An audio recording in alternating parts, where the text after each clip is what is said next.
Do you think Mig-Risau can become a princess? Maybe. You never know. Stranger things have happened. Chapter 30. To the dungeon. At the castle, for the first time in her young life, Mig had enough to eat. And eat she did. She quickly became plump, and then plumper still. She grew rounder and rounder, and bigger. Only her head stayed small. Reader, as the teller of this tale, it is my duty from time to time to utter some rather hard and rather disagreeable truths. In the spirit of honesty, then, I must inform you that Mig was the tiniest bit lazy, and she was not the sharpest knife in the drawer. That is, she was a bit slow-witted. Because of these shortcomings, Louise was hard-pressed to find a job that Mig-Risau could effectively perform. In quick succession, Mig failed as a lady-in-waiting. She was caught trying on the gown of a visiting duchess. A seamstress, she sewed the cloak of the riding master to her own frock and ruined both. As a chambermaid, sent to clean a room, she stood, open-mouthed and delighted, admiring the gold walls and floors and tapestries, exclaiming over and over again, "Gor, ain't it pretty? Gor, ain't it something then?" and did no cleaning at all. And while Mig was trying and failing at these many domestic chores, the other important things were happening in the castle. The rat, in the dungeon below, was pacing and muttering in the darkness, waiting to take his revenge on the princess. And upstairs in the castle, the princess had met a mouse, and the mouse had fallen in love with her. Will there be consequences? You bet! Just as Mig's inability to perform any job well had its consequences. For example, as a last resort, Louise sent Mig to the kitchen, where Cook had a reputation for dealing effectively with difficult help. In Cook's kitchen, Mig dropped eggshells in the pound cake batter. She scrubbed the kitchen floor with cooking oil instead of cleaner. She sneezed directly on the king's pork chop moments before it was to be served to him. "Oh, for all the good-for-nothings I have encountered," shouted the cook. "Surely you are the worst, the most cauliflowered ear, the most good-for-nothingest. There's only one place left for you, the dungeon." "Eh?"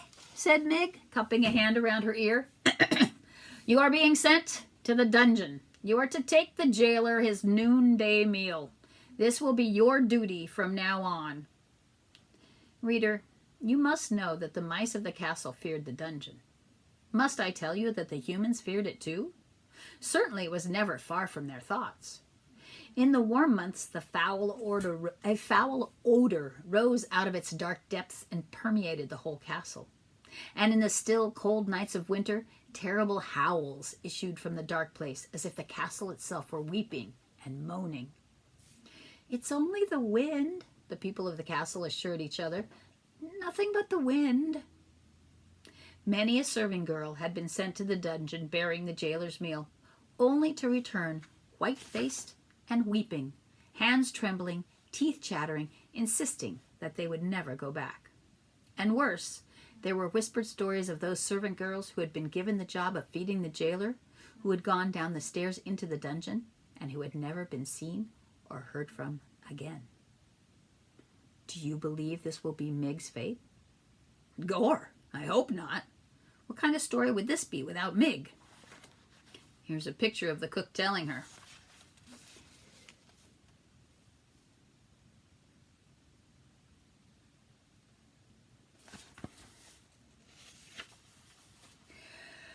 "Listen, you cauliflower-eared fool," said the cook. "This is what you do. You take the tray of food down to the dungeon, and you wait for the old man to eat the food, and then you bring the tray back up. Do you think you can manage that?" "Aye, I reckon so," said Mig. "I take the old man the tray, and he eats what's on it, and then I bring the trays back up. Empty it would be then.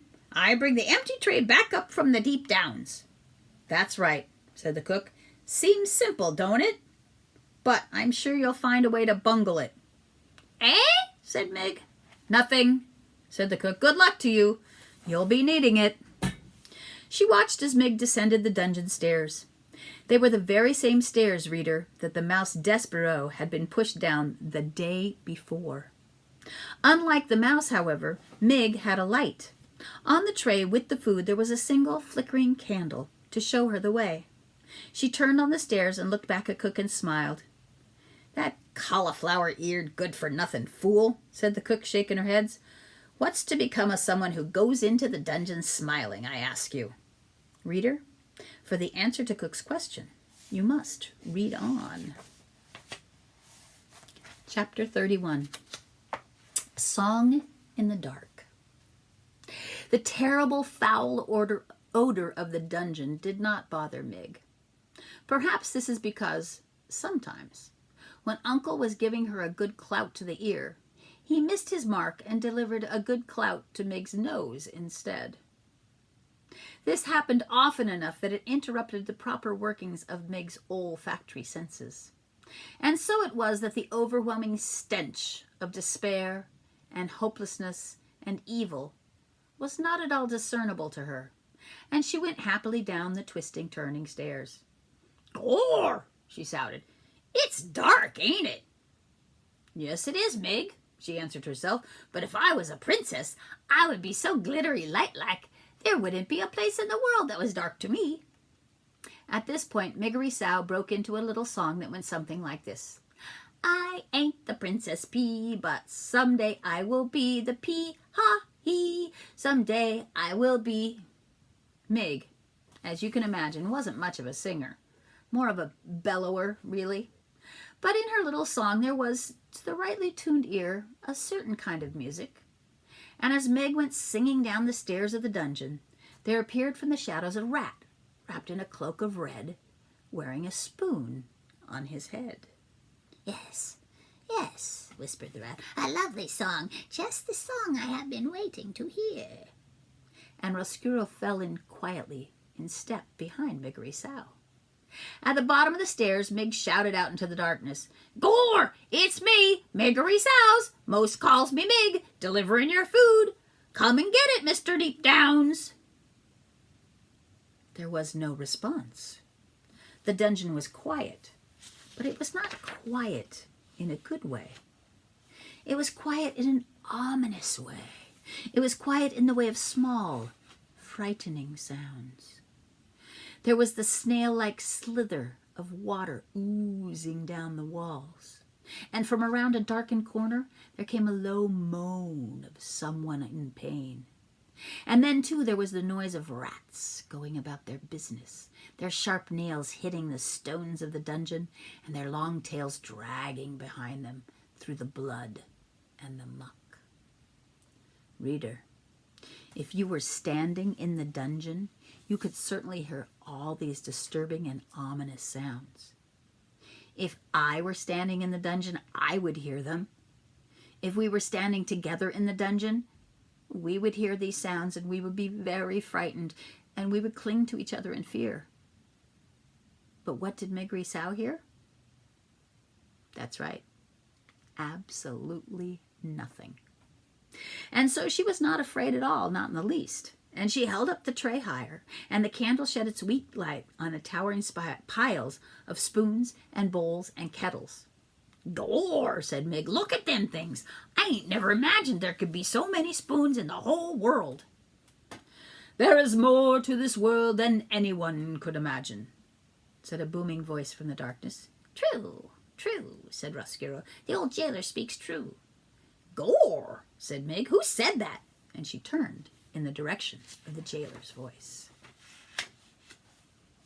Chapter 32. Beware of the Rats. The candlelight on Mig's tray revealed Gregory limping toward her, a thick rope tied around his ankle, his hands outstretched. "You, Gregory presumes, have brought food for the jailer." "Gore," said Mig, and took a step back. "Give it here," said Gregory, and he took the tray from Mig, and he sat down on an overturned kettle that had rolled free from the tower. He balanced the tray on his knees, and he stared at the covered plate. "Gregory assumes today again. There is no soup." "Eh?" said Mig. "Soup!" shouted Gregory. "Illegal!" shouted Mig back. Most foolish, muttered Gregory as he lifted the cover off the plate. Too foolish to have been born, a world without soup. He picked up a drumstick and put the whole of it in his mouth and chewed and swallowed. Here, said Mig, staring hard at him. You forgot the bones. Not forgotten. Chewed. Gore, said Mig, staring at Gregory with respect. You eats the bones? You are most ferocious. Gregory ate another piece of chicken, a wing, bones and all, and then another. Mig watched him admiringly. Some day, she said, moved suddenly to tell this man her deepest wish, I will be a princess. At this pronouncement, Chiaroscuro, who was still at Mig's side, did a small, deliberate jig of joy. In the light of one candle, his dancing shadow was large and fearsome indeed. Gregory sees you, Gregory said to the rat's shadow. Roscuro ceased his dance. He moved to hide beneath Mig's skirt. Eh? Shouted Mig. What's that? Nothing, said Gregory. So, you aim to be a princess. Well, everyone has a foolish dream. Gregory, for instance, dreams of a world where soup is legal. And that rat, Gregory is sure, has some foolish dreams too. If you only knew, whispered Roscuro. What? Shouted Mig. Gregory said nothing more. Instead, he reached into his pocket and then held his napkin up to his face and sneezed into it once, twice, 3 times. Bless you, shouted Mig. Bless you, bless you. Back to the world of light, Gregory whispered, and then he balled the napkin up and placed it on the tray. Gregory is done, he said, and he held the tray out to Mig. Done, are you? Then the tray goes back upstairs. Cook says it must. You take the tray to the deep downs, you wait for the old man to eat, and then you bring the tray back. Them is my instructions. Did they instruct you, too, to beware of rats? The what? The rats. What about 'em?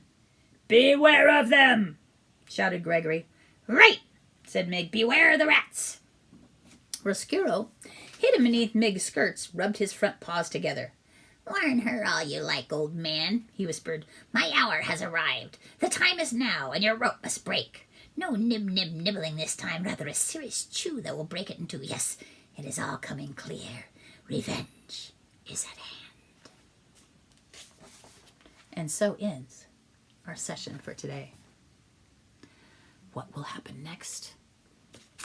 I don't know. See you next time.